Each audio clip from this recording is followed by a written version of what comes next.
ഈശോ മിശിഹായിക്ക് സ്തുതിയായിരിക്കട്ടെ.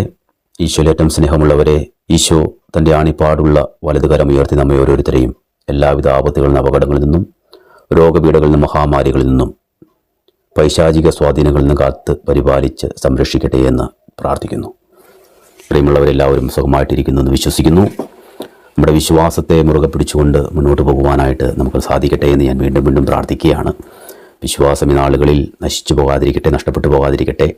ക്രിസ്തുവിലുള്ള നമ്മുടെ ദൃഢമായ വിശ്വാസം ഊട്ടി ഉറപ്പിക്കുവാനായിട്ട് വചനം വായിക്കുകയും വചനം ധ്യാനിക്കുകയും ദാനിയേൽ പൂർണ്ണത്തിലച്ചനെ പോലെയുള്ളവരുടെ വചന ശുശ്രൂഷകൾ കേൾക്കുകയും ചെയ്യണമെന്ന് ഞാൻ പ്രാർത്ഥിക്കുകയാണ്, അപേക്ഷിക്കുകയാണ് നിങ്ങളോട്. കാരണം വചനം വളരെ ശക്തവും വ്യക്തവുമായിട്ട് വ്യാഖ്യാനിച്ച് പ്രത്യേകിച്ച് മലയാളികൾക്ക് തരുന്നത് ദാനിയേൽ പൂർണ്ണത്തിലച്ചൻ്റെ ക്ലാസ്സുകളാണ് ഏറ്റവും നല്ലത്. നിങ്ങൾക്ക് എന്തെങ്കിലും അസ്വസ്ഥതകളുണ്ടാകുമ്പോൾ, വിശ്വാസത്തെ സംബന്ധിച്ച് പ്രശ്നങ്ങളുണ്ടാകുമ്പോൾ നിങ്ങൾ കേൾക്കേണ്ടത് ദാനിയേലച്ചൻ്റെ ക്ലാസ്സുകളാണ്. ഞാൻ മറ്റാരെക്കുറിച്ചും പറയാനായിട്ട് ആഗ്രഹിക്കുന്നില്ല. പല അച്ഛന്മാരുടെ ക്ലാസ്സുകളുണ്ട്.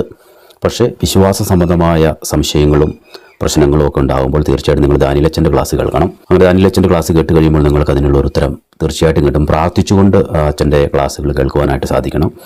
വചനം അറിയാവുന്നവർ മാത്രമേ ഒരു പരിധിവരെ അച്ഛൻ്റെ ക്ലാസ് കേട്ടിട്ട് കാര്യമുള്ളൂ. അവിടെ നിങ്ങൾ 33 തവണ ഈ വചനം വായിച്ചാൽ സൗഖ്യം കിട്ടുമെന്നും നിങ്ങൾക്ക് സാമ്പത്തിക നേട്ടം ഉണ്ടെന്നൊന്നും അച്ഛൻ പറയത്തില്ല. അച്ഛനോരോ വചനം വളരെ വ്യക്തമായിട്ട് വ്യാഖ്യാനിച്ച് ആ വചനം അനുസരിച്ച് ജീവിക്കുന്നവരുടെ ജീവിതത്തിൽ ഉണ്ടാകുന്ന നന്മകളെക്കുറിച്ചാണ് പറയുക. അല്ലാതെ എന്താ പറയുന്നത്, നമ്മൾ എന്തെങ്കിലും അത് കാണിക്കുക ഇത് കാണിക്കുക പ്രാർത്ഥിക്കുക അങ്ങനെ വന്നു കഴിയുമ്പോൾ നിങ്ങൾക്ക് അത് കിട്ടും ഇത് കിട്ടും എന്നുള്ള ഈ കിട്ടൽ പ്രാർത്ഥനയെക്കുറിച്ച് ദാനിയേലച്ചൻ പൊതുവെ പറയാറില്ല. അപ്പോൾ അതുകൊണ്ട് തന്നെ അച്ഛൻ്റെ ക്ലാസ്സുകൾ കേൾക്കാനായിട്ട് നിങ്ങൾ പരിശ്രമിക്കണമെന്ന് ഞാൻ അപേക്ഷിക്കുന്നു.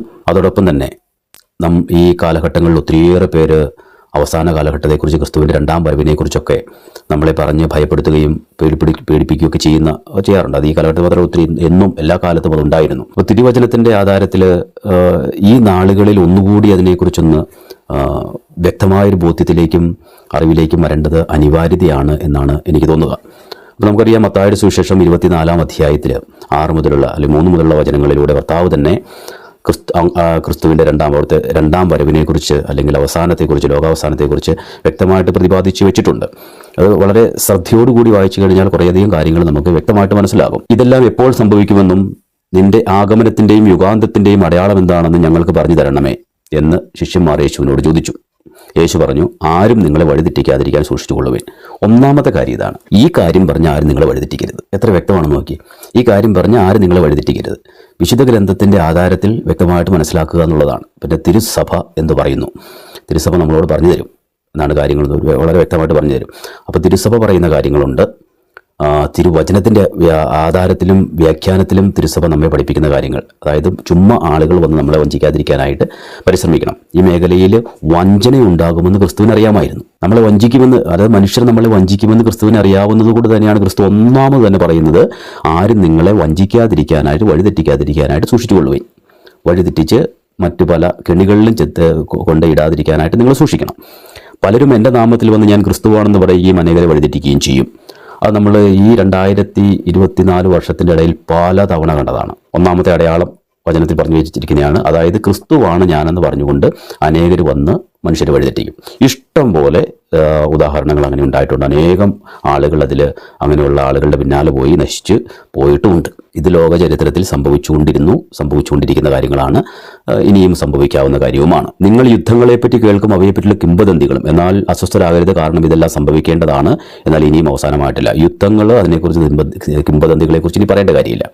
ഇപ്പോഴും ലോകത്തിൽ യുദ്ധം നടന്നുകൊണ്ടിരിക്കുക. പ്രത്യേകിച്ച് ഇസ്രായേൽ അടുത്ത ഇസ്ലാം രാജ്യങ്ങളുമായിട്ടുള്ള യുദ്ധങ്ങളെക്കുറിച്ചും ഹമാസ് ആയിട്ടുള്ള യുദ്ധത്തെക്കുറിച്ചും നമ്മൾ ഈ നാളുകളിൽ കേട്ടുകൊണ്ടിരിക്കുന്ന കാര്യമാണ്. അപ്പോൾ യുദ്ധങ്ങളെക്കുറിച്ചുള്ള കാര്യങ്ങൾ പ്രത്യേകിച്ച് പറഞ്ഞു തരേണ്ട കാര്യമില്ല. എന്നും അതുണ്ട്. ഇപ്പോൾ കൂടുതൽ ശക്തമായിട്ട് തന്നെ ഒരുപക്ഷെ 3-ാം ലോക മഹായുദ്ധത്തിലേക്ക് ലോകം നടന്നുകൊണ്ടിരിക്കുന്നു എന്നൊരു ചിന്ത വരെ ഉള്ളൊരു കാലഘട്ടത്തിലാണ് നമ്മൾ ജീവിക്കുക. അപ്പോൾ അതിനെക്കുറിച്ച് അതും വളരെ വ്യക്തമാണ്, ക്ലിയറാണ്. ഇതൊന്നും കേട്ട് നിങ്ങൾ അസ്വസ്ഥരാകരുതെന്ന് ഈശോ പറഞ്ഞിട്ടുണ്ട്. ഇതൊക്കെ സംഭവിക്കേണ്ടതാണ്, സംഭവിച്ചുകൊണ്ടിരിക്കും. മനുഷ്യൻ്റെ സ്വാർത്ഥത അതിൻ്റെ പരകോടിയിലെത്തിയതിനാൽ ഇത് സംഭവിക്കും. കാരണം ദൈവമില്ലാത്ത മനുഷ്യരാണ് ഇന്ന് ലോകത്തിൽ കൂടുതലായിട്ടുള്ളത്, ദൈവമുള്ളവർ കുറവാണ്. അതുകൊണ്ട് ഇത് സംഭവിക്കും. ജനം ജനത്തിനെതിരായും രാജ്യം രാജ്യത്തിനെതിരായും ഉണർന്നെഴുന്നേൽക്കും. ക്ഷാമങ്ങളും ഭൂകമ്പങ്ങളും പല സ്ഥലങ്ങളിലും ഉണ്ടാകും. ഇതെല്ലാം വീട്ടുനോവിൻ്റെ ആരംഭം മാത്രമാണ്. ക്ഷാമങ്ങൾ, ഭൂകമ്പങ്ങൾ, മഹാമാരികൾ ഇതൊക്കെ ഉണ്ടായിക്കൊണ്ടിരിക്കും. ജനം ജനത്തിനെതിരായിട്ട് തിരിയും, രാജ്യം രാജ്യങ്ങൾക്കെതിരായിട്ട് തിരിയും. ഇതിലൊന്നും ഒരു വിശദീകരണത്തിൻ്റെ ആവശ്യമില്ല. നമ്മൾ നമ്മുടെ ദൈനംദിന ജീവിതത്തിൽ കണ്ണും തുറന്നു നോക്കിയാൽ കണ്ടെത്താവുന്ന കാര്യങ്ങൾ മാത്രമാണ്. ഇതെല്ലാം നടന്നുകൊണ്ടിരിക്കുന്നു, നടന്നു കഴിഞ്ഞിരിക്കുന്നു, ഇപ്പോഴും നടന്നുകൊണ്ടിരിക്കുന്നു. അപ്പോൾ അതിൽ നമുക്ക് ഒത്തിരി വ്യാഖ്യാനത്തിൻ്റെ ആവശ്യമുള്ള കാര്യങ്ങളല്ല അതൊന്നും. ഇതെല്ലാം വീട്ടുനോവിൻ്റെ ആരംഭം മാത്രം. ഇതൊന്നും അവസാനം ആയിട്ടില്ല, അതൊക്കെ ആരംഭം മാത്രമാണെന്ന് ഈശോ പറഞ്ഞിട്ടുണ്ട്. അവർ നിങ്ങളെ പീഡനത്തിന് ഏൽപ്പിച്ചു കൊടുക്കും, അവർ നിങ്ങളെ വധിക്കും, എൻ്റെ നാമം നിമിത്തം സർവ്വജനങ്ങൾ നിങ്ങളെ ദൂഷിക്കും. ക്രൈസ്തവ പീഡനങ്ങൾ നമുക്കറിയാം ലോകത്തിൻ്റെ എല്ലാ ഭാഗത്തും നടന്നുകൊണ്ടിരിക്കുക. ഇന്ത്യയിലുമുണ്ട്. എല്ലായിടത്തും പീഡനങ്ങൾ വളരെ ശക്തമായിട്ട് നടന്നുകൊണ്ടിരിക്കുന്നൊരു കാലഘട്ടം കഴിഞ്ഞ നാളുകളിലെല്ലാം ഉണ്ടായിരുന്നു. ഈ രാജ്യത്ത് തന്നെ ഒത്തിരിയേറെ പേര് പീഡനങ്ങൾക്കിരയായിട്ടുണ്ട്. ഇപ്പോഴും പീഡനങ്ങൾക്കിരയായിക്കൊണ്ടിരിക്കുന്നു. ഇനിയും അത് വർദ്ധിച്ചു വരും. അപ്പോൾ ക്രൈസ്തവ പീഡനങ്ങൾ നമുക്കറിയാം. തീവ്ര ഇസ്ലാമിക് രാജ്യങ്ങളിൽ നടന്നുകൊണ്ടിരിക്കുന്ന ക്രൈസ്തവ പീഡനങ്ങളെക്കുറിച്ച് നമുക്കറിയാം. ഈ രാജ്യത്ത് തന്നെ ഫണാറ്റിക്സിൻ്റെ ഭാഗത്തു നിന്നുണ്ടാകുന്ന ക്രൈസ്തവ പീഡനങ്ങളെക്കുറിച്ച് നമുക്കറിയാം വ്യക്തമായിട്ട്. ഇതെല്ലാം ക്രിസ്തുവിൻ്റെ നാമത്തെ പ്രതി, ക്രിസ്തുവിന് വേണ്ടി ജീവിക്കാൻ ആഗ്രഹിക്കുന്നവരെല്ലാം പീഡിപ്പിക്കപ്പെടുക എന്നുള്ളത് വചനം പറഞ്ഞു വെച്ചിരിക്കുന്ന കാര്യമാണ്. അത് പീഡിപ്പിക്കപ്പെടും, അത് സംഭവിച്ചുകൊണ്ടിരിക്കുന്നു, ഇനിയും സംഭവിക്കും. അനേകർ വിശ്വാസം ഉപേക്ഷിക്കുകയും പരസ്പരം ഒറ്റിക്കൊടുക്കുകയും ദ്വേഷിക്കുകയും ചെയ്യും. ക്രൈസ്തവരുടെ ജീവിതത്തിലുള്ളൊരു കാര്യമാണിത്. ഇത് മറ്റുള്ളവരെ കുറിച്ചല്ല, ക്രൈസ്തവരുടെ ജീവിതം. നമ്മൾ ക്രിസ്ത്യാനികളെന്ന് വിളിക്കപ്പെടുന്നവരുടെ ജീവിതത്തിൽ പരസ്പര വിശ്വാസമോ ഐക്യമോ ഇല്ലാത്ത ഏക സമൂഹം ക്രൈസ്തവ സമൂഹമാണ്. പരസ്പരം ഒറ്റിക്കൊടുക്കുക, പരസ്പരം ചതിക്കുക, വഞ്ചിക്കുക, ഇതൊക്കെ ക്രൈസ്തവരുടെ ജീവിതത്തിൽ നമ്മൾ ഇന്ന് കണ്ടുകൊണ്ടിരിക്കുന്നൊരു കാര്യമാണ്. എന്തിനേറെ പറയുന്നു, വിശ്വാസികളുടെയും വൈദികരുടെയും സന്യസ്തരുടെയും ഒക്കെ ഇടയിൽ തന്നെ ഇന്നത് വളരെ ശക്തമായിട്ട് പുറത്തേക്ക് വന്നിരിക്കുന്നു. ഈ അകത്ത് ചീഞ്ഞ് കുറച്ചാൾ കഴിയുമ്പോൾ എവിടെയെങ്കിലും പൊട്ടി ആ ചലം പുറത്തേക്ക് ഒഴുകുമെന്ന് പറഞ്ഞ പോലെ ഇന്ന് ഈ വഞ്ചനയും ചതിയും ഒറ്റിക്കൊടുക്കലും കുറ്റം പറച്ചിലും ഇതെല്ലാം, ഈ തിന്മകൾ മുഴുവൻ ഒരു വൃത്തികെട്ട തിന്മകൾ, ഒഴുകുന്ന തിന്മകൾ, അതെല്ലാം ഇന്ന് പുറത്തേക്ക് നിർഗമിച്ചുകൊണ്ടിരിക്കുകയാണ്. കുറേ കാലങ്ങളായിട്ട് അകത്ത് തന്നെ ഉണ്ടായിരുന്നതാണ് ഇതെല്ലാം അകത്തുണ്ടായിരുന്നു. ക്രൈസ്തവ ജീവിതത്തിൻ്റെ അകത്ത്, സന്യാസ ജീവിതങ്ങളുടെ അകത്ത്, സന്യാസ സഭകളുടെ അകത്ത്, ഓരോ രൂപതകളുടെ അകത്ത്, വിശ്വാസികളുടെ ഇടയിൽ ഒക്കെ ഉണ്ടായിരുന്ന വിശ്വാസികളുടെ ഇടയിൽ പല കാരണങ്ങളുടെ പേരിൽ ഇതുണ്ടായിരുന്നു. നമുക്കറിയാം, ഓരോരോ ക്ലാസ്സുകളായിട്ട് വിശ്വാസികൾ തിരിഞ്ഞുകൊണ്ടുള്ള, ചിലരൊക്കെ തോമാസ് ലിഹായിൽ നേരിട്ട് മാമോസ വെള്ളം സ്വീകരിച്ചവരാണ് ഇന്നും പറഞ്ഞുകൊണ്ട് നടക്കുന്ന ആളുകളുണ്ട്. ചിലരൊക്കെ പുതുക്രിസ്ത്യാനികളായിട്ടുള്ളവരുണ്ട്, നമുക്കറിയാം. അപ്പോൾ അങ്ങനെയുള്ള ചിന്താഗതികൾ രൂഢമൂലമായിരിക്കുന്ന ഒരു സാഹചര്യമുണ്ട് ക്രൈസ്തവരുടെ ഇടയിൽ. അതുകൊണ്ട് ഒരുത്തനെ കാണത്തില്ല. അല്ലെങ്കിൽ എപ്പോഴും ഈ ഏറ്റക്കുറച്ചുകളെക്കുറിച്ച് വല്ലാതെ അവബോധമുള്ളവരാണ് ക്രിസ്ത്യാനികൾ. എല്ലാ സ്ഥലങ്ങളും, ഒരിടത്ത് മാത്രമല്ല എല്ലാ സ്ഥലത്തും അതുണ്ട്. അപ്പോൾ അതൊക്കെ നമ്മൾ കണ്ടുകൊണ്ടിരിക്കുകയാണ്. അതിപ്പോൾ കാലഘട്ടത്തിനനുസരിച്ച് ഒത്തിരി അകത്ത് പഴുത്ത് കഴിയുമ്പോൾ ആ പഴുപ്പ് പൊട്ടി ഒലിച്ച് പുറത്തേക്ക് വരും. അത് ജനങ്ങൾക്ക് കാണാനായിട്ട് ഇടവരികയും ചെയ്യും. അപ്പോൾ അതൊക്കെ സംഭവിച്ചുകൊണ്ടിരുന്നു. പരസ്പരം ഒറ്റിക്കൊടുക്കുകയും ദ്വേഷിക്കുകയും ചെയ്യും. നിരവധി വ്യാജ പ്രവാചകന്മാർ പ്രത്യക്ഷപ്പെട്ട് അനേകരെ വഴിതെറ്റിക്കും. സോഷ്യൽ മീഡിയ മുഴുവനും വ്യാജ പ്രവാചകന്മാരെ കൊണ്ട് നിറഞ്ഞിരിക്കുകയാണ്. അവർക്കിഷ്ടമുള്ള രീതിയിൽ പണസമ്പാദനത്തിന് വേണ്ടിയിട്ട്, അവരുടെ പേരുണ്ടാക്കാൻ വേണ്ടിയിട്ട് അവർക്കിഷ്ടമുള്ള രീതിയിൽ വചനത്തെ വളച്ചൊടിച്ച് പ്രഘോഷിക്കുന്ന ഒരു രീതിയാണ്.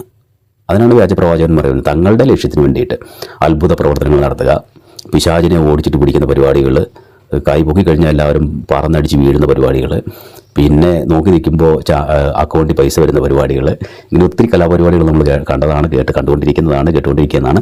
ഇതുവഴിയായിട്ട് ഇവർ പേരുണ്ടാക്കാൻ ശ്രമിക്കുകയും ക്രിസ്തുവിൻ്റെ പേര് സമൂഹ മധ്യത്തിൽ അവമാനിക്കപ്പെടുകയും ചെയ്യുന്നു. ക്രിസ്തുവിൻ്റെ പേര് അവമാനിക്കപ്പെടുന്നു. ഇവരോരോരുത്തരും അതുവഴിയായിട്ട് പേരുണ്ടാക്കാൻ ശ്രമിച്ചുകൊണ്ടിരിക്കുക. ഇതാണ് വ്യാജപ്രവാചകന്മാർ ചെയ്തത്. അവരുടെ പ്രവൃത്തികൾ കൊണ്ട് ക്രിസ്തു അപമാനിക്കപ്പെടുന്നു, ഇവർ പേരുണ്ടാക്കാനായിട്ട് ശ്രമിക്കുകയും ചെയ്യുന്നു. എന്നാൽ അധർമ്മം വർദ്ധിക്കുന്നതിനാൽ പലരുടെയും സ്നേഹം നടത്തുന്നു. ലോകം മുഴുവൻ അധർമ്മമാണ്. ഇപ്പം TV ഒന്നും ന്യൂസ് വെക്കാൻ നിവൃത്തിയില്ല. കൊച്ചു കുട്ടികൾ മാതാപിതാക്കന്മാരെ കൊല്ലുന്നു. അതായത് അധർമ്മം എന്ന് പറഞ്ഞാൽ നമുക്ക് നീതി, സത്യം, സ്നേഹം ഇതൊന്നും ഇന്ന് കേൾക്കാൻ പോലില്ലാത്തൊരവസ്ഥയിലേക്ക് വളരെ ചുരുക്കം സ്ഥലങ്ങളിൽ മാത്രമാണ് ഇതൊക്കെ ഉള്ളത്. അധർമ്മം, സഭയ്ക്കുള്ളിൽ അധർമ്മം, വൈദികരുടെ ഇടയിൽ അധർമ്മം, പിതാക്കന്മാരുടെ ഇടയിൽ അധർമ്മം, എല്ലായിടത്തും അധർമ്മമാണ്. സത്യം എന്ന് പറഞ്ഞില്ല, സത്യം നീതി ഇല്ല, കേട്ടുകേൾവി പോലും ഇല്ല. വഴിയും സത്യവും ജീവനും ഞാനാണ് എന്ന് പറഞ്ഞ ക്രിസ്തുവിൻ്റെ അനുയായികളുടെ ഇടയിൽ ഈ സത്യമില്ല. നുണയും കള്ളത്തരങ്ങളും കുതികാലുവിട്ടും ഈ ശരിയല്ലാത്ത വിധത്തിലൂടെയുള്ള അധികാര കസേരയ്ക്ക് വേണ്ടിയുള്ള കടിപിടികളും വഴക്കുകളും ഒക്കെ ഇങ്ങനെ നടന്നുകൊണ്ടിരിക്കുക. ലോകം മുഴുവനും മറ്റ് സ്ഥലങ്ങളിൽ നമുക്ക് പറയണ്ട. ക്രിസ്തുവിൻ്റെ അനുയായികൾ ഇങ്ങനെയാണെങ്കിൽ അല്ലാത്തവരെക്കുറിച്ച് നമ്മൾ പറയേണ്ട കാര്യമുണ്ടോ? സ്നേഹിക്കാൻ പഠിപ്പിച്ച ക്രിസ്തുവിനെ, ക്ഷമിക്കാൻ പഠിപ്പിച്ച ക്രിസ്തുവിൻ്റെ, പരസ്പരം അതായത് നമ്മെ ദ്രോഹിക്കുന്നവരോട് ക്ഷമിക്കാൻ പഠിപ്പിച്ച ക്രിസ്തുവിൻ്റെ, ആ ക്രിസ്തുവിൻ്റെ അനുയായികളുടെ ഇടയിൽ കാട്ടിക്കൂട്ടിക്കൊണ്ടിരിക്കുന്ന തോന്നിവാസങ്ങളും അധർമ്മങ്ങളും തെറ്റുകളും കള്ളത്തരങ്ങളും കള്ളക്കച്ചവടങ്ങളും കട്ടെടുക്കലുകളും ഇതൊക്കെ ഇത്രത്തോളമാണെങ്കിൽ ഇതിന് പുറത്ത് ഉള്ള ആളുകളെക്കുറിച്ച് നമ്മൾ പിന്നെ ചിന്തിക്കേണ്ട കാര്യമില്ല. അപ്പം ഇതെല്ലാം കണ്ടിട്ട് ഞാൻ ഈ നാളുകളിലൊക്കെ ചില ചാനലുകളുടെ ഇടയിലൊക്കെയുള്ള മെസ്സേജിൽ കാണുമ്പോൾ ഇവരൊക്കെ പറയുന്ന ഇന്ന് ഈ അതായത് മതപരമായ കാര്യങ്ങളെക്കുറിച്ച് ചിന്തിക്കാൻ പോലും തോന്നുന്നില്ല എന്ന് പറയുന്ന ആളുകളുടെ എണ്ണം വർദ്ധിച്ചുകൊണ്ടിരിക്കുകയാണ്. ക്രിസ്തുവിൻ്റെ പേരിൽ പൗരോഹിത്യം സ്വീകരിച്ചിരിക്കുന്ന, സന്യാസം സ്വീകരിച്ചിരിക്കുന്നവർ ക്രിസ്തുവിനെ പരസ്യമായിട്ട് നടു റോഡിൽ അപമാനിക്കുകയാണ്. ഇത് കണ്ടുകൊണ്ട് സാധാരണ മനുഷ്യർ അവർ പറയുകയാണ് ഇവരുടെയൊക്കെ പുറകെ പോയത് തന്നെ നാണക്കേടായി എന്ന് വിചാരിച്ചാൽ അത് ഇട്ടിട്ട് പോവുകയാണ്. അപ്പം അങ്ങനെയുള്ള ഒത്തിരിയേറെ എന്താ പറയുക ന്യൂസുകളും മെസ്സേജുകളും ഒക്കെ എനിക്ക് ലഭിക്കാറുണ്ട്. അത് കണ്ടുകൊണ്ടായിരിക്കുന്നത് ഇന്ന് ലോകം അങ്ങനെ ഒരു അവസ്ഥയിലേക്ക് എത്തി നിൽക്കുന്നു. അപ്പം ഇങ്ങനെയാണ് അധർമ്മം വർദ്ധിക്കുന്നതിനാൽ പലരുടെയും സ്നേഹം തണുത്തുറഞ്ഞു പോകും. എന്നാൽ അവസാനം വരെ സഹിച്ചു നിൽക്കുന്നവൻ രക്ഷിക്കപ്പെടും. അവസാനം വരെ, അത് ക്രിസ്തുവിനില്ലേ, ഞാൻ പറഞ്ഞല്ലോ, ഈ നഗ്നനായ കുരിശിൽ തൂങ്ങപ്പെട്ട കർത്താവായ ക്രിസ്തുവിൽ ഉറച്ച അടിസ്ഥാനവും ഉറച്ച വിശ്വാസവും ഉള്ളവന് ഈ മറ്റുള്ളവരുടെ ഈ പേക്കൂത്തുകൾ കണ്ട് അവരുടെ വിശ്വാസത്തിന് കോട്ടം തെറ്റുകയില്ല. അടിസ്ഥാനപരമായ ചോദ്യം, നീ ക്രിസ്തുവിൽ വിശ്വസിക്കുന്നുണ്ടോ എന്നുള്ളതാണ്. ക്രിസ്തു നിനക്ക് ആരാണ് എന്നുള്ളതാണ്. ആ ഒരു ചോദ്യത്തിന് വ്യക്തമായൊരു ഉത്തരം എനിക്ക് ലഭിക്കുമെങ്കിൽ, എനിക്ക് ആ ചോദ്യത്തിന് ഉത്തരമുണ്ട് എങ്കിൽ, ലഭിക്കുമെങ്കിൽ, എൻ്റെ പ്രിയപ്പെട്ടവരെ, നമ്മൾ അവസാനം വരെ പിടിച്ചു നിൽക്കും. നമ്മുടെ വിശ്വാസത്തിന് കോട്ടം തട്ടാത്ത വിധത്തിൽ പിടിച്ചു നിൽക്കും. എല്ലാ ജനതകളുടെയും സാക്ഷ്യത്തിനായി രാജ്യത്തിൻ്റെ സുവിശേഷം ലോകമെങ്ങും പ്രസംഗിക്കപ്പെടാതെ ശേഷം അന്ത്യാഗതാകും. സുവിശേഷം ലോകമെങ്ങും പ്രസംഗിക്കപ്പെടാതെ നടന്നു കഴിഞ്ഞിരിക്കുന്നു. സ്വീകരിക്കാത്ത ആളുകൾ ഒത്തിരി ഉണ്ട് എന്നുള്ളത് ബാധകമല്ല. സ്വീകരിച്ചോ സ്വീകരിക്കാതിരിക്കുകയോ സുവിശേഷം പ്രസംഗിക്കപ്പെട്ടിരിക്കുന്നു. ലിപി പോലും ഇല്ലാത്ത ഒരു ലാംഗ്വേജാണ് ഞാനിപ്പോൾ സുവിശേഷം പ്രഘോഷിക്കുന്ന സന്താളി ലാംഗ്വേജ്. സ്വന്തമായിട്ട് ആ ലാംഗ്വേജിന് ലിപി പോലും ഇല്ല. ആ ലാംഗ്വേജിൽ ഞാനിപ്പോൾ ഇവിടെ ധ്യാന കേന്ദ്രത്തിൽ സുവിശേഷം പ്രഘോഷിച്ചുകൊണ്ടിരിക്കുന്നു. അപ്പോൾ ലിപിയുടെ ആവശ്യമൊന്നുമില്ല. ഈ സുവിശേഷം, ക്രിസ്തുവിൻ്റെ സുവിശേഷം, രക്ഷയുടെ സുവിശേഷം ലോകമെങ്ങും പ്രസംഗിക്കപ്പെട്ടിട്ടുണ്ട്, പ്രഘോഷിക്കപ്പെട്ടിട്ടുണ്ട്. കേരളത്തിൽ അത് പൂർണ്ണമായിട്ട് പ്രഘോഷിക്കപ്പെട്ട് കഴിഞ്ഞതാണ്. ഏറ്റവും ഞാൻ ആദ്യമേ പറഞ്ഞ പോലെ ദാനിയേലച്ചൻ്റെ പ്രസംഗം കഴിഞ്ഞതോടുകൂടി ഇനി കേരളത്തിൽ ഒരൊറ്റ വിശ്വാസികൾക്ക് ഞാൻ സുവിശേഷം കേട്ടില്ല എന്ന് പറയാനുള്ള വകുപ്പില്ലാണ്ടായിരിക്കുന്നു. കുറ്റം ദാനിയേലച്ചൻ്റെയാണ്. കാരണം അച്ഛൻ ഇതെല്ലാം ഇത്ര വ്യക്തമായിട്ട് പറഞ്ഞു തന്നുകൊണ്ട് ഇനി മോളിൽ പോയി കഴിഞ്ഞ് കർത്താവ് നീ എന്തുകൊണ്ടാണ് ഇങ്ങനെയൊക്കെ ചെയ്തതെന്ന് ചോദിക്കുമ്പോൾ ഞാൻ അറിഞ്ഞില്ല എന്ന് പറയാൻ വകുപ്പൊന്നുമില്ല. അറിയണമെങ്കിൽ അറിയാനുള്ള വകുപ്പുണ്ടായിരുന്നു. അപ്പോൾ അറിഞ്ഞില്ല എന്ന് പറയാൻ വകുപ്പില്ലാത്തത് കൊണ്ട് ഇനി അത് പറയാനായിട്ട് പറ്റില്ല. അതുകൊണ്ട് സുവിശേഷം പ്രഘോഷിക്കപ്പെട്ട് കഴിഞ്ഞതാണ്. ഇനി അടുത്തൊരു മേഖലയിലേക്ക് നമ്മൾ വായിക്കേണ്ട ഒരു വചനം എന്നത് 2 തെസ്സലോനിയൻസ് 2-ാം അധ്യായം 1 മുതൽ 11 വരെയുള്ള വചനങ്ങൾ. തെസ്സലോനിക്കക്കാർക്ക് എഴുതിയ പൗലോസ് എഴുതിയ ലേഖനം 2-ാം അധ്യായം 1 മുതൽ 11 വരെയുള്ള വചനങ്ങൾ കൂടി ഒന്ന് വായിച്ച് മനസ്സിലാക്കേണ്ട ഒരു അനിവാര്യതയുണ്ട്. നമ്മുടെ കർത്താവായ യേശുക്രിസ്തുവിൻ്റെ പ്രത്യാഗമനത്തെയും അവൻ്റെ സന്നിധിയിൽ നാം സമ്മേളിക്കുന്നതിനെയും പറ്റി സഹോദരരെ ഞങ്ങൾ നിങ്ങളോട് അപേക്ഷിക്കുന്നു. കർത്താവിൻ്റെ ദിവസം വന്നു കഴിഞ്ഞുവെന്ന് സൂചിപ്പിക്കുന്ന പ്രവചനത്താലോ പ്രസംഗത്താലോ ഞങ്ങളുടേതെന്ന് അവകാശപ്പെടുന്ന ലേഖനത്താലോ നിങ്ങൾ പെട്ടെന്ന് ചഞ്ചലചിത്തരും അസ്വസ്ഥമാകരുത്. ഇത് 2000 വർഷങ്ങൾക്ക് മുമ്പ് എഴുതിയതാണേ, ഓർമ്മ വേണം കേട്ടോ. പെട്ടെന്ന് നിങ്ങൾ അതങ്ങനെ പറഞ്ഞു കഴിഞ്ഞാൽ നിങ്ങളത് കേട്ട് വിശ്വസിച്ചേക്കരുതെന്ന് പറഞ്ഞിരിക്കുക. കാരണം എന്നാലും അത് കഴിഞ്ഞ് 2000 വർഷം കഴിഞ്ഞല്ലോ. അത് അന്നേ വിശ്വസിക്കരുതെന്നാണ് പൗലോസ് വ്യക്തമായിട്ട് പറഞ്ഞിരിക്കുന്നത്. ഇതൊന്നും കേട്ട് പെട്ടെന്ന് ഇങ്ങ് വരുന്നു എന്നൊക്കെ പറഞ്ഞാൽ അന്നത്തെ കാലത്ത് അങ്ങനെ ഒരു മാറാനാത്ത എന്നൊരു വാക്ക് വന്നത് അങ്ങനെയാണ്. പെട്ടെന്ന് വരുമെന്നൊരു ചിന്തയുണ്ടായിരുന്നു. അപ്പോൾ അതുകൊണ്ടാണ് ആരും നിങ്ങളെ ഒരു വിധത്തിലും വഞ്ചിക്കാതിരിക്കട്ടെ. വീണ്ടും പൗലോസ് ശ്ലീഹായും പറയുകയാണ്, ക്രിസ്തുവും പറഞ്ഞിരുന്നു, ആരും നിങ്ങൾ ഒരു വിധത്തിലും വഞ്ചിക്കാതിരിക്കട്ടെ. എന്നാൽ ആ ദിവസത്തിന് മുമ്പ് വിശ്വാസത്യാഗമുണ്ടാവുകയും നാശത്തിൻ്റെ സന്താനമായ അരാജകത്വത്തിൻ്റെ മനുഷ്യൻ പ്രത്യക്ഷപ്പെടുകയും ചെയ്യേണ്ടിയിരിക്കുന്നു. ഇത് വളരെ മനസ്സിലാക്കപ്പെടേണ്ട ഒരു വചനമാണ്. ആ ദിവസത്തിന് മുമ്പ് വിശ്വാസത്യാഗം ഉണ്ടാവും. വിശ്വാസത്യാഗം ഉണ്ടാകുന്നതിന് കാരണമാകുന്നത് ഒരു അരാജകത്വത്തിൻ്റെ മനുഷ്യർ പ്രത്യക്ഷപ്പെടും. അരാജകത്വത്തിൻ്റെ മനുഷ്യൻ എന്ന് പറഞ്ഞാൽ എന്താ അതിൻ്റെ അർത്ഥം? അരാജകത്വം എന്ന് പറഞ്ഞാൽ എന്താ അർത്ഥം? ഒരു രാജ്യത്ത് ഭരണ സംവിധാനം ഇല്ലാതാവുക, ഇല്ലെങ്കിൽ ഭരണ സംവിധാനത്തിന് എതിരായിട്ട് ജനം നിയമം കയ്യിലെടുത്ത് ഭരണ സംവിധാനങ്ങൾക്കെതിരായിട്ട് ലഹളയുണ്ടാക്കുകയും വലിയ കോലാഹലങ്ങൾ ഉണ്ടാകുകയും ചെയ്യുന്ന അവസ്ഥയ്ക്കാണ് അരാജകത്വം എന്ന് പറയുന്നത്. ഇതിന്ന് കത്തോലിക്ക സഭയിൽ സംഭവിച്ചുകൊണ്ടിരിക്കുക. ഈ കഴിഞ്ഞ ദിവസം തങ്കു ബ്രദർ എന്ന് പറഞ്ഞ ഒരു പെന്തക്കോസ്റ്റ് പാസ്റ്റർ പറയുകയാണ്, കത്തോലിക്ക സഭയിൽ സമാധാനം ഉണ്ടാകാൻ വേണ്ടി പ്രാർത്ഥിക്കാമെന്ന്. കഷ്ടമെന്ന് പറയാൻ അല്ലാതെ എന്താ പറയുന്നത്. എന്തായാലും അവർക്ക് നന്ദി, പ്രാർത്ഥിക്കാൻ തോന്നിയതിന്, സഭയിൽ സമാധാനത്തിന് വേണ്ടിയിട്ട്. അതായത് ഇന്ന് ചില രൂപതകൾ, ഞാൻ പേരെടുത്ത് പറയാൻ ആഗ്രഹിക്കാത്തത്, പേര് പറയാൻ പോലും അറയ്ക്കുന്ന രൂപതകൾ ഇന്ന്, അതായത് ഭാരത സഭയ്ക്ക് മുഴുവൻ അപമാനമായി മാറിക്കൊണ്ടിരിക്കുന്ന രൂപതകളും വൈദികരും മെത്രാന്മാരും സന്യസ്തരും ഉണ്ടായിരിക്കുന്നു. സന്യസ്തരും അതാണ് സന്യസ്തർ, മതിൽ ചാടുന്ന സന്യസ്തർ.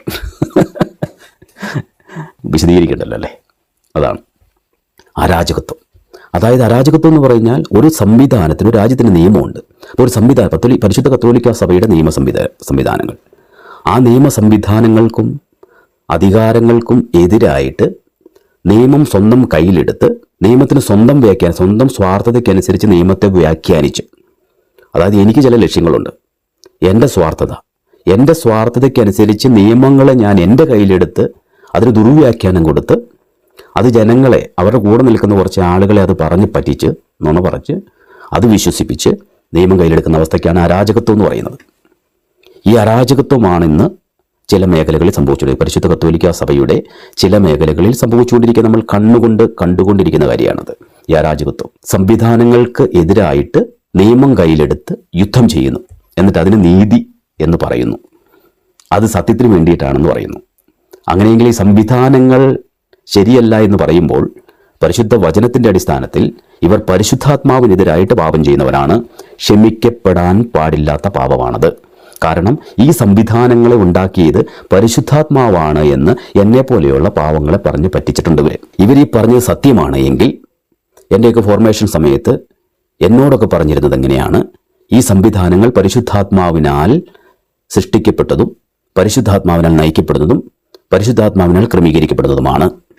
അങ്ങനെയെങ്കിൽ ഈ അധികാര സംവിധാനങ്ങൾ പരിശുദ്ധാത്മാവിൻ്റെ പ്രവൃത്തിയാണ് എങ്കിൽ, ഈ സംവിധാനങ്ങൾക്കെതിരായി സമരം ചെയ്യുന്നവൻ, യുദ്ധം ചെയ്യുന്നവൻ, ലഹളയുണ്ടാക്കുന്നവൻ പരിശുദ്ധാത്മാവിനെതിരായിട്ട് പാപം ചെയ്യുന്നവനാണ്. ആ പാപത്തിന് ക്ഷമയില്ല, ക്ഷമിക്കപ്പെടാവുന്ന പാപമല്ല. നിത്യനരകാഗ്നി എന്ന് ഞാൻ കഴിഞ്ഞ വീഡിയോയിൽ പറഞ്ഞതിൻ്റെ കാരണം അതാണ്. നിത്യനരകാഗ്നി, ഇനി ഇവർക്ക് രക്ഷയൊന്നുമില്ല. തുടർന്നുള്ള വചനങ്ങൾ നമ്മളത് കാണും, എന്തുകൊണ്ടാണ് രക്ഷയില്ലാത്തത് എന്ന് കാണും. അരാജകത്വത്തിന് മനുഷ്യന് പ്രത്യക്ഷപ്പെടുകയും ചെയ്യേണ്ടിയിരിക്കുന്നു. ദൈവമെന്ന് വിളിക്കപ്പെടുന്നതോ ആരാധന വിഷയമായിരിക്കുന്നതോ എല്ലാറ്റിനെയും അവൻ എതിർക്കുകയും അവയ്ക്കുപരി തന്നെ പ്രതിഷ്ഠിക്കുകയും ചെയ്യും. അതുവഴി താൻ ദൈവമാണെന്ന് പ്രഖ്യാപിച്ചുകൊണ്ട് അവൻ ദൈവത്തിൻ്റെ ആലയത്തിൽ സ്ഥാനം പിടിക്കും. ഇതിൽ ഒരു കാര്യം വ്യക്തമാണ്, ഇത് ദൈവത്തിൻ്റെ ആലയത്തിൽ, സഭയിൽ നടക്കുന്ന കാര്യമാണ്. ഇത് പുറത്ത് നടക്കുന്ന കാര്യമല്ല, സഭയ്ക്കുള്ളിലെ കാര്യമാണ് ഈ പറയുന്നത്. താൻ തന്നെ ദൈവമാണ് എന്ന് പറഞ്ഞുകൊണ്ട്, അത് കഴിഞ്ഞ നാളുകളിൽ ഒരു പ്രസംഗത്തിൽ ഞാൻ കേട്ടതാണ്, മനുഷ്യനാണ് ദൈവം, മനുഷ്യൻ്റെ മുഖത്താണ് ദൈവം ഇരിക്കുന്നതെന്നൊക്കെ പറഞ്ഞ്. ദൈവത്തിന് കൊടുക്കേണ്ട സ്ഥാനം ഒരു കാരണവശാലും മനുഷ്യർക്ക് കൊടുക്കാൻ പാടില്ല. നമ്മൾ മനുഷ്യരിൽ ദൈവത്തെ കാണുക എന്നുള്ളൊരു കാര്യമുണ്ട്. ഇപ്പം നമുക്കറിയാം, മദർ തെരേസ, കുറ്റിക്കലച്ചനൊക്കെ ഈ തെരുവോരങ്ങളിൽ കിടക്കുന്ന മനുഷ്യരിൽ ദൈവത്തെ കണ്ടവരാണ്. അപ്പോൾ അത് വളരെ വ്യക്തം, അത് ദൈവത്തെ മനുഷ്യരിൽ കാണുക എന്നുള്ളതാണ് അതിൻ്റെ അർത്ഥം. ദൈവമാണ് മനുഷ്യരെന്നല്ല അതിൻ്റെ അർത്ഥം. മനുഷ്യരിൽ, തകർന്നു കിടക്കുന്ന മനുഷ്യരിൽ, വേദനിക്കുന്ന മനുഷ്യരിൽ ദൈവത്തെ കണ്ടുകൊണ്ട്, അത് ക്രിസ്തു പറഞ്ഞില്ലേ, നിങ്ങൾ എൻ്റെ നാമത്തെ പ്രതി ഒരു ഗ്ലാസ് വെള്ളം ഒരുത്തിന് കൊടുത്താൽ അതിന് പ്രതിഫലം ലഭിക്കും. മത്തായി സുവിശേഷം 25-ാം അധ്യായത്തിൽ ഞാൻ കഴിഞ്ഞ വീഡിയോയിൽ പറഞ്ഞതുപോലെ, മറ്റുള്ളവർക്ക് നമ്മൾ ചെയ്തു കൊടുക്കുന്നതെല്ലാം ക്രിസ്തു തനിക്ക് വേണ്ടി ചെയ്തതായിട്ട് പരിഗണിക്കും. മനസ്സിലാവുന്നുണ്ടോ? അതായത് നമ്മൾ മനുഷ്യർക്ക് മനുഷ്യർക്ക് ചെയ്യുന്ന നന്മ, തൻ്റെ തന്നെ ഛായയിലും സാദൃശ്യത്തിലും മനുഷ്യരെ സൃഷ്ടിച്ചതുകൊണ്ട് മനുഷ്യർക്ക് നാം ചെയ്യുന്ന നന്മ, സഹോദരങ്ങൾക്ക് നാം ചെയ്യുന്ന നന്മ, അത് ദൈവം തനിക്ക് ചെയ്തതായിട്ട് പരിഗണിച്ച് അത് കൗണ്ട് ചെയ്ത് അതിനുള്ള പ്രതിഫലം നമുക്ക് തരും. അല്ലെങ്കിൽ മനുഷ്യരെല്ലാം ദൈവം എന്നല്ല അതിൻ്റെ അർത്ഥം. ഇവിടെ ഒരു ചെറിയ വ്യത്യാസമാണിത്. പക്ഷെ ആ ചെറിയ വ്യത്യാസത്തിൻ്റെ തീവ്രത ഭയങ്കരമാണ്. ഇത് പറഞ്ഞുകൊണ്ടാണ് മനുഷ്യരെ പറ്റിക്കുന്നത്, പച്ചയ്ക്ക് പറ്റിക്കുക. എന്നിട്ട് ഈ അരാജകത്വത്തിൻ്റെ ഈ മനുഷ്യർ, അതായത് ദൈവമെന്ന് വിളിക്കപ്പെടുന്ന ആരാധന വിഷയമായിരിക്കുന്നത് എല്ലാറ്റിനെയും അവർ എതിർക്കുകയും അവയ്ക്ക് വരി തന്നെ പ്രതിഷ്ഠിക്കുകയും ചെയ്തു.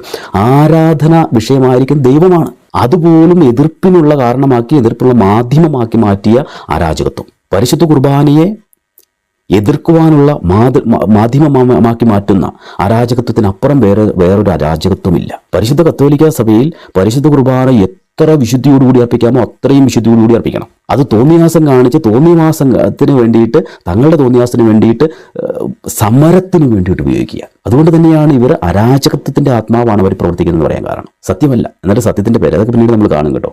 എന്നിട്ട് ഇവർ തങ്ങളെ തന്നെ ദൈവത്തിൻ്റെ ആലയത്തിൽ സ്ഥാപിക്കും. ഇവർക്ക് ആലയത്തിൽ വസിക്കുന്നവരാണ്. അതുകൊണ്ട് തന്നെ ആരെക്കുറിച്ചാണ് പറയണമെന്ന് വ്യക്തമായല്ലോ. ദൈവത്തിൻ്റെ ആലയത്തിലാണ് ഇവർ വസിക്കുന്നത്. അതുകൊണ്ട് ഇവർ ആരാണെന്ന് ഞാൻ പറയേണ്ട കാര്യമില്ല. ദൈവത്തിൻ്റെ ആലയത്തിൽ വസിക്കുന്നവരെ കുറിച്ചാണ് ഇത് പറയുന്നത്. ഇത് പുറത്തുള്ള ആളുകളെ കുറിച്ച് അല്ല. സമയമാകുമ്പോൾ മാത്രം വെളിപ്പെടേണ്ടതിന് ഇപ്പോൾ അവനെ തടഞ്ഞു നിർത്തുന്നതാണെന്ന് നിങ്ങൾക്കറിയാമല്ലോ. അരാജകത്വത്തിൻ്റെ അജ്ഞാതശക്തി ഇപ്പോഴേ പ്രവർത്തിച്ചുകൊണ്ടാണ് ഇരിക്കുന്നത്. അന്നേ പ്രവർത്തിക്കുന്നുണ്ടായിരുന്നു, ഇപ്പോൾ അത് സമയമായതുകൊണ്ട് വഴിമാറിയിരിക്കുന്നു.